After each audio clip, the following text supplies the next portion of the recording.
equation, or if you can check for, you can find the proper equation. It should be D1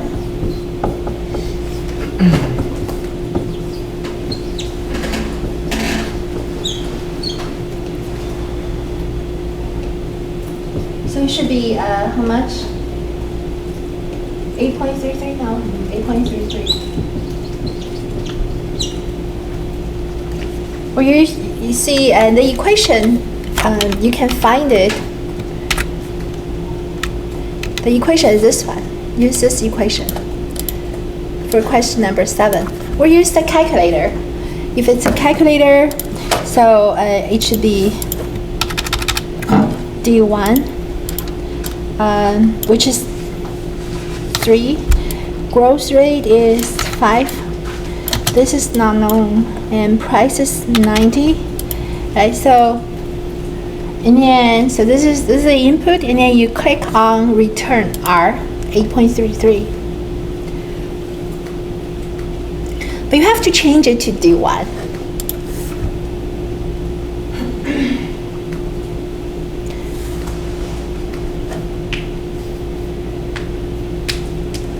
Yeah. Quite easy, isn't it? So this is, did you guys got it? You guys got 8.33, yeah. Based on this equation, you see, based on this equation or based on the calculator. There's no Excel functions. There's no Excel functions for that. Don't think like dividend growth model is so simple. So if you go to my website, so you see there's a, now we're assuming dividend is growing at a certain rate, at a fixed rate. But if the growth rate is different, and then so it will be a lot more challenging to do that. But there's a calculator, but we don't do that in this class, so you don't need to worry about it. Anyhow, so and then so if the question is asking you for future dividend, so just growing at the rate of G every year, like D1 is 3. So how much is D2? D2 should be 5% more. D2, this is D1 is 3. D2 should be 3 increased at the rate of G. How much D3? D3 would be D2 increased at the rate of G, on and on. So this is one rule of this, but there's another rule you should know. The stock price is $90. Now, if you look at the equation, you see like the stock price will increase at the same rate like dividend. So this is P0. Current stock price is 90. So P1 is stock price a year from now. So it should be 90, also increased at the rate of G. And then 2 years later, stock price should equals to P1 and on. So this is a general property based on the dividend growth model.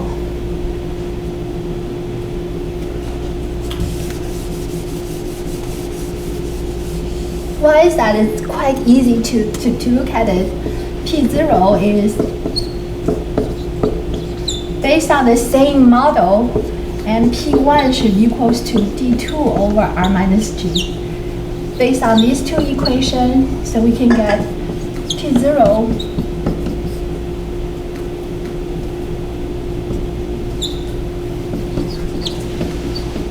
D2 over D1 just equals to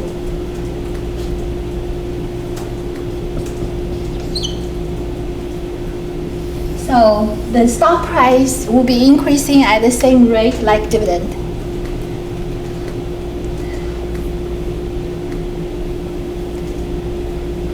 Anyhow, so you just need to understand, like, using this model, not only dividend will be growing at the rate of G, stock price will increase at the rate of G.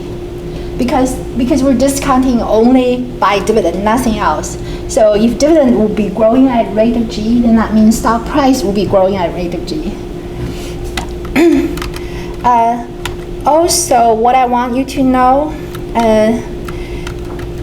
well, this is the old information, so you know where to find the stock price, right? Like Google or Yahoo Finance. Yeah, it's not a surprise.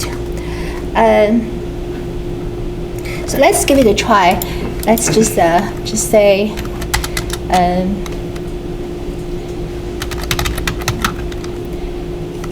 finance.yahoo.com. Let's try Walmart. And this is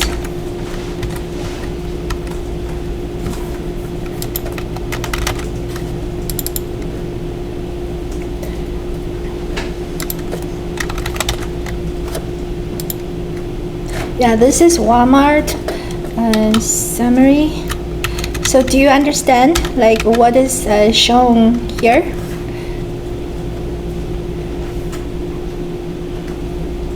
So this is the Walmart information. So can you explain to me previous close? It has to be related to the price. Yesterday's previous closing price of the stock. So the opening price, the bid price. I'm not so sure this 800 multiplied by 800 and what did that means. But anyhow, this is the bidding price and asking price. And this is today's stock price was falling in this range, 52-week range. This is in the whole year stocks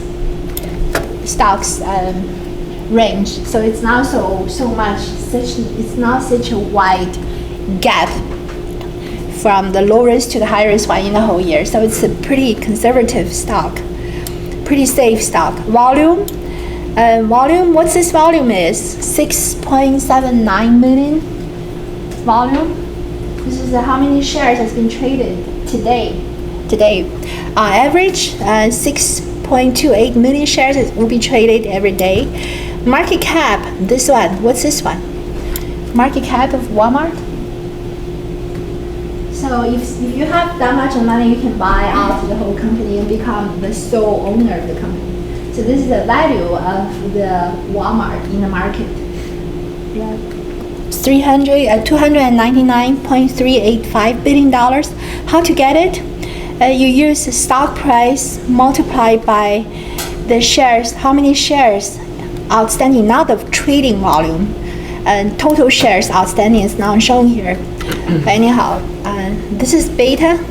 We know beta is a measure for the risk. Under 1, and that means it's less risky than the market. So this is a pretty safe one. PE ratio, is this good or bad? What's PE ratio? What's PE ratio?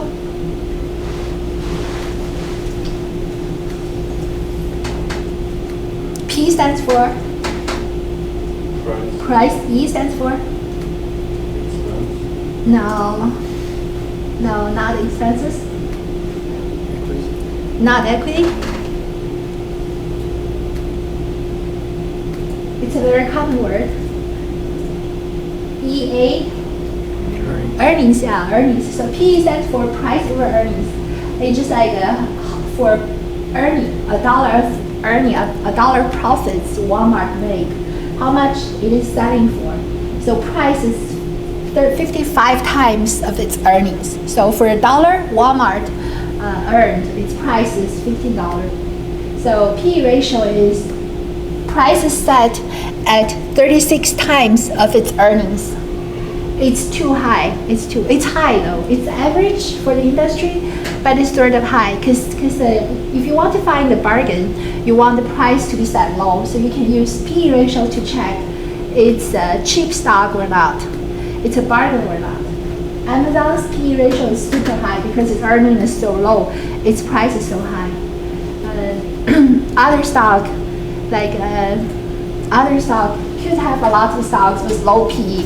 So you want to buy stock, you want to buy low PE stock, right? You want price to be set relatively low as compared to its earnings. You want low PE ratio. But Walmart, this PE, it's okay.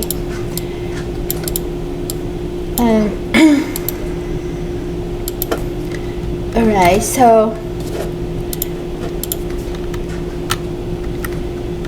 if you have 100 shares of Walmart, let's also find how many total shares outstanding of Walmart. Can you find it? Can someone find it?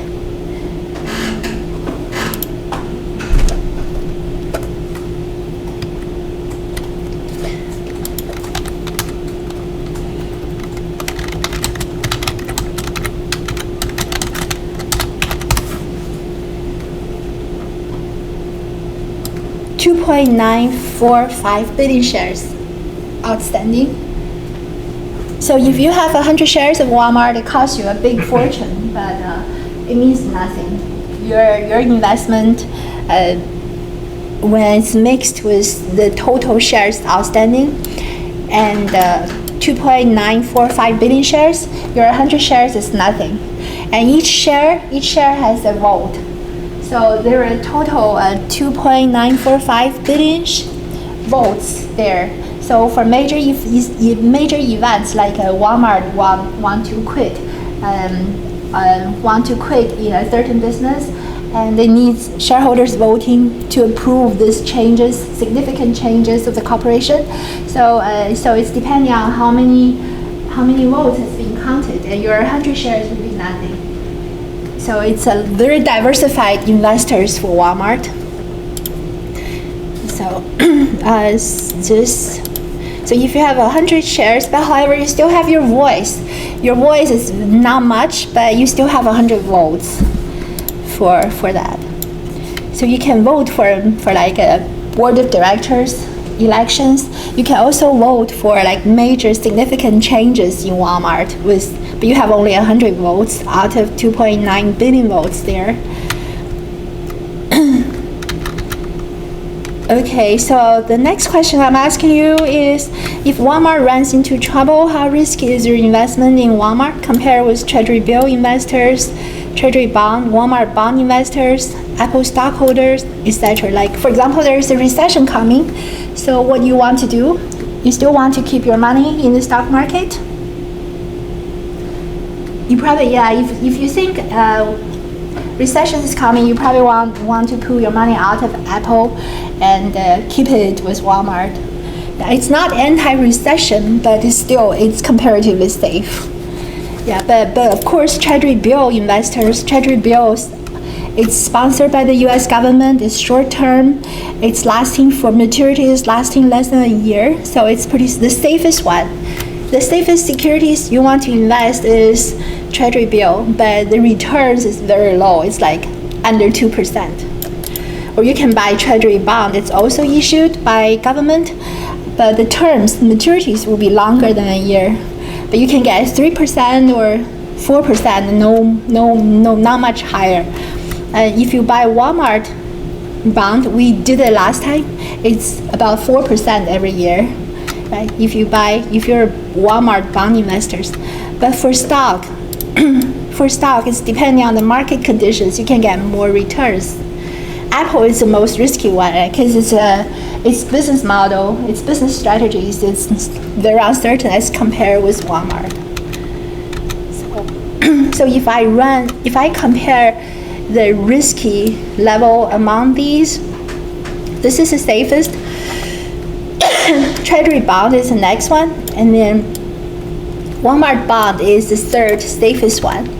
Walmart stock is the fourth one. Apple is the most risky one. It makes sense, right? Makes sense, yeah. This is probably several years ago. Is he still the CEO? I'm not so sure.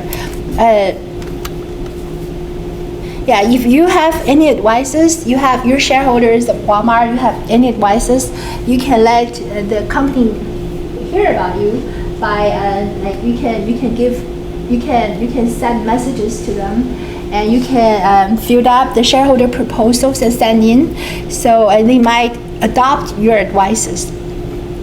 And also there's very big issues like agency cost, right? The management, the CEOs might abuse the capital, might abuse the money by using that not for the shareholders' benefits, but for himself or his people. Something. So it's called agency cost. There's any way to discipline him? Not much, right? Because he's powerful, and then so you don't have many tools to do that. You cannot just force him to do everything for shareholders. It's not possible. But he should. But it's not going to happen all the time. So this is a huge agency problems. Okay, so I also put it here, some website you can use for to check the stock market and to get the chart or informations here. So that's all about this chapter. So you guys feel clear? And what about this chapter is just one model, dividend growth model. So we have 4 factors, so you know any 3 of them, you can figure out the last one. So Chris, right? Jonathan, have you tried chapter 8 homework? Oh, okay, it's him, right, last time? Yeah.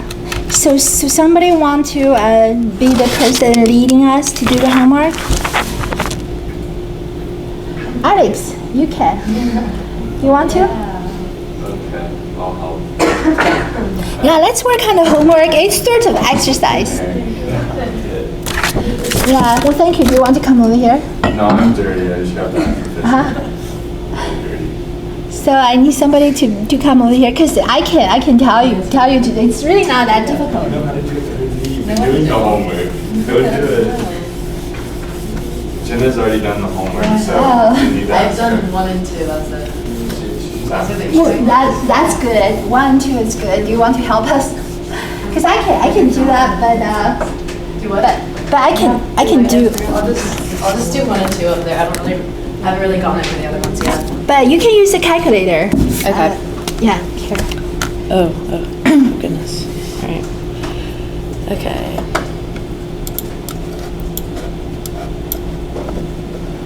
Yeah. Where's So the we'll slow down a little bit and let's read the question first. Yeah, I'm trying to so then you can see it on both sides.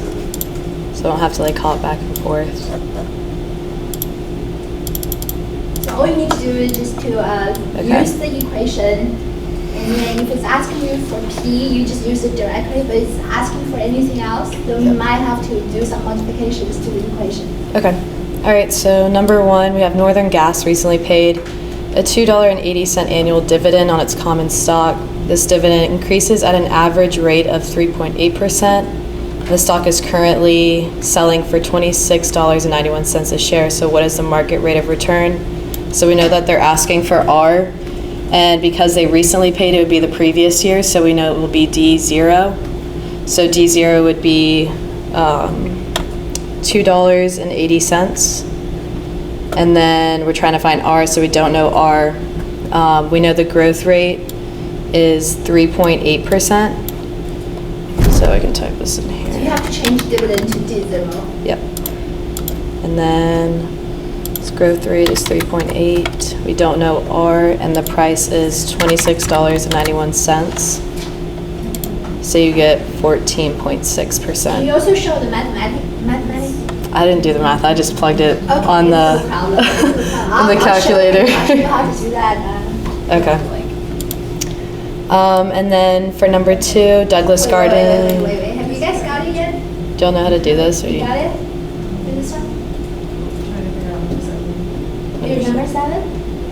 For the example or the homework? Okay. Okay, Yeah. I don't so know. let's do number 2 then. Okay. Because you want to help us for from numbers 3 to number 7? Yeah. I only did 2, so 1 and 2. Yeah, let's try number 2 now. Okay. Douglas Gardens pays an annual dividend that is expected to increase by 4.1% per year. The stock commands a market rate of return of 12.6% and sells for $24.90 a share. What is the expected amount of the next dividend? So we know that they're looking for price, or no, not price, D1. I think that's right, yeah. So it will increase by 4.1%, so that's going to be our growth rate. And then we have the return rate is 12.6. And then our price of $24.90. And because it says the expected amount of the next dividend, we know that it's going to be in the next year, so it'll be D1. Will G always be smaller than It R? has to be, otherwise your calculation will get negative stock price, which is wrong. Okay. So this is one of the assumption. It has to be right. Then you get 2.12 for the expected amount of the next dividend. Yeah. What is it, $2.12. $2.2?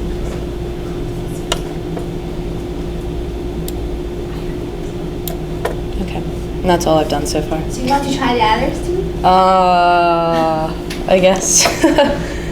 Unless anybody else has some. No? Yeah, All right. actually. Do you have them? Not really.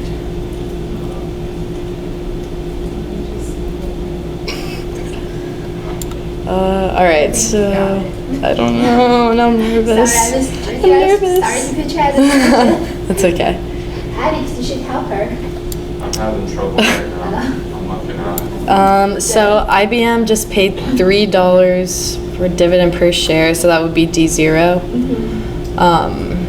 Dividend growth rate is 10%. What is the expected dividend? So does that mean we'd have to find the rate? No, So we don't know. Because it's just, dividend is 3 now, so it's 10% more. So how much is the next one? So it will be 3%. You can't use this equation. You can't. Because it doesn't need anything else. So it's just $3 now, so 10% higher for next period. How much is next dividend? It's 10% higher next year. So it's just Should be 3.3. 3.3, yeah. 3 multiplied by 1 plus 10%. Okay. Yeah. That's all you Now do it's for that? 3, now it's 3, now it's 10% more next year. Wait, I need to write that down. Yeah. So you just multiply 3 times 0.1, 1.1. and then One add it plus- back. Yeah. Okay. We can just use 3 multiplied by 10% plus 3. 3, yeah. So 3 times 10% equals 3.3. Okay. Okay. 4, you bought 1 share of HBD for $20 in May 2008 and sold it for $30 in May 2009. How much is the holding period return? Yeah, this is just think about this is a common sense. Something you paid 20 and then you sold it for 30. What is your return? Holding period return is just what kind of returns you're getting. Okay. You paid 20, you got 30. So there's difference of 10 there. So it's $10 is a dollar 50%, amount. half of it. Yeah, Half of 50%. 20. Yeah. 50%. So you make $10 profit, then Mhm. your investment is $20. So your return should be $10 of money you made Mhm. from this out of the $20 you put down. So Okay. it should be 50%. Yeah. Okay. And it's no need to do that because there's a whole period calculators in my website. But however, it's no need to do that because it's Okay. pretty simple. Yeah. Okay. Should I just show it just in case? Okay, so it's So they purchased it at 20. 20 and then no dividend, 0 for dividend. Yeah. And then 50. Yeah, so 50%. But see, the calculation is quite simple for this one. Okay. So this is a holding period return. You know how much you bought it for, you sold it for, how much dividend you get. So Yeah. All right. so number 5. 5. Yep. The current market price of stock is $50, and the stock is expected to pay dividend of $2 with a growth rate of 6%. How much is the expected return to stockholders? I don't know.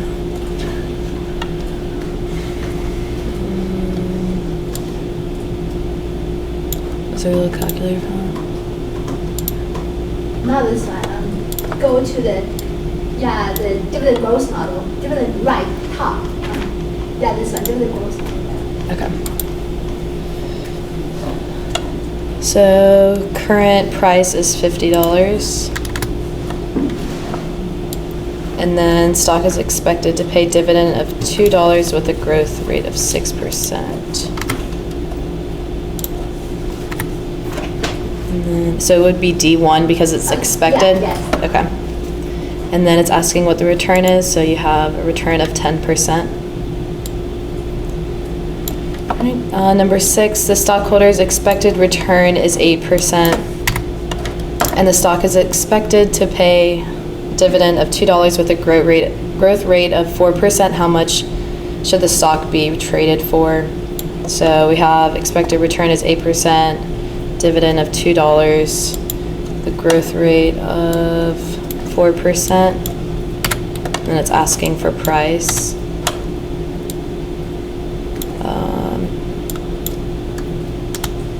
And then would it be? It would be D1 still, because it's. I didn't pay attention. You're good. How much should the stock be traded for? So it'd be in the future. Yeah. Oh, wait, Is X, the expected return, is that R? Yeah. 8%. I didn't put those in. Dividend of 2. So we get a price of $50. So Andrew, do you get 7? You want to take over the controls? I'm not sure if it's right.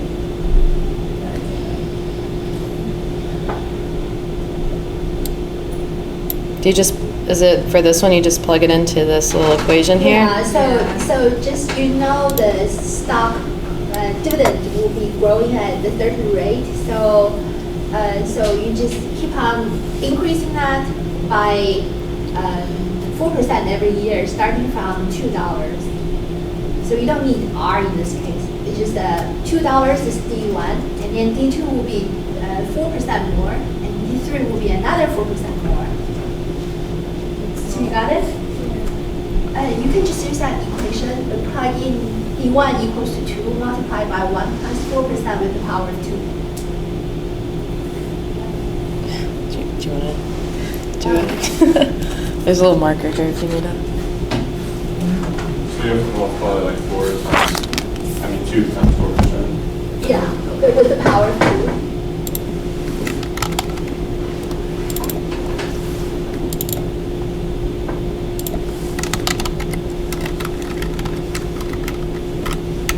It's $2.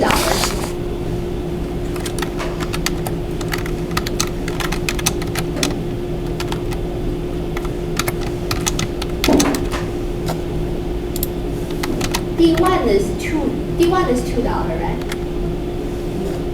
What? D1 is $2, right? Or D0 is $2. It says expected to pay a dividend of $2. Yeah, so D1 is $2. So 2.08 should be your D2, and you increase another 4% will be your D3. So this is D2. D1 is $2. D2 is 2.08. So we wouldn't start with D0, but we start with D1. D1 because it's expected to pay $2. That's D1. Right. Yeah. Okay. Is that right? So this is D2. Are you trying That's to say this is D2. This is D2, yeah. This is D2. D1 you can say above, like D1 is 2. D1 is $2, yeah. And then you try to get D3. D3 will be another 4% more. You can drag it down. Yeah, you can do that.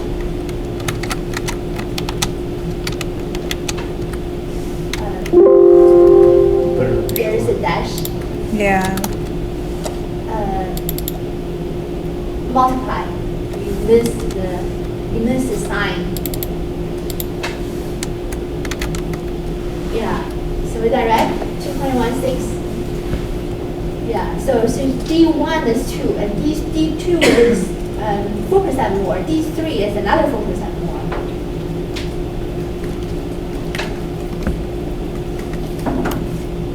Can you click on your D2 formula?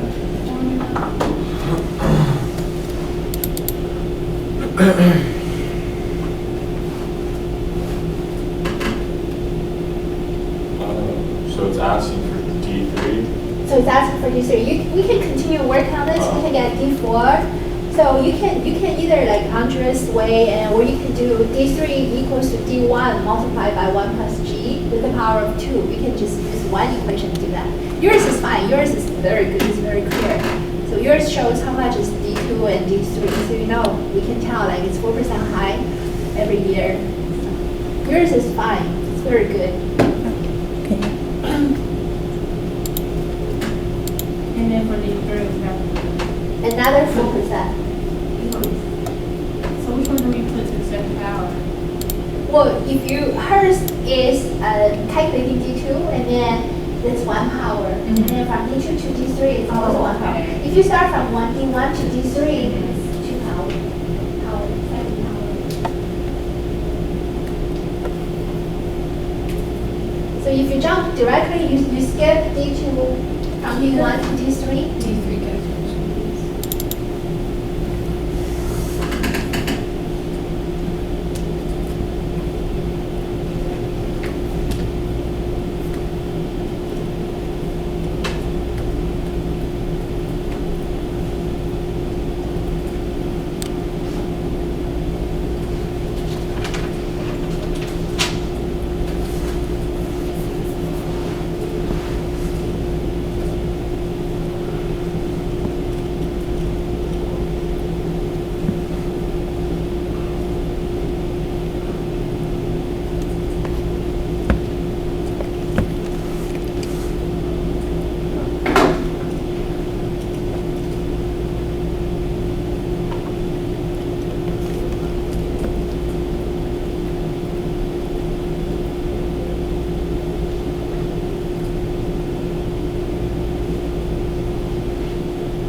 So anybody got the question number 8?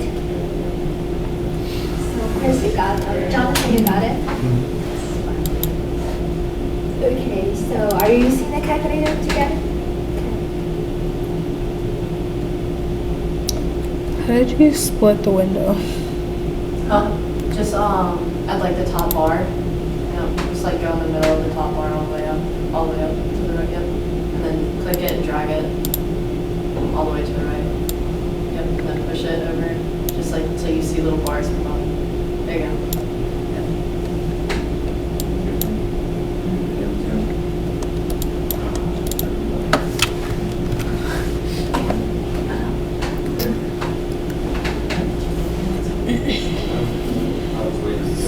So for number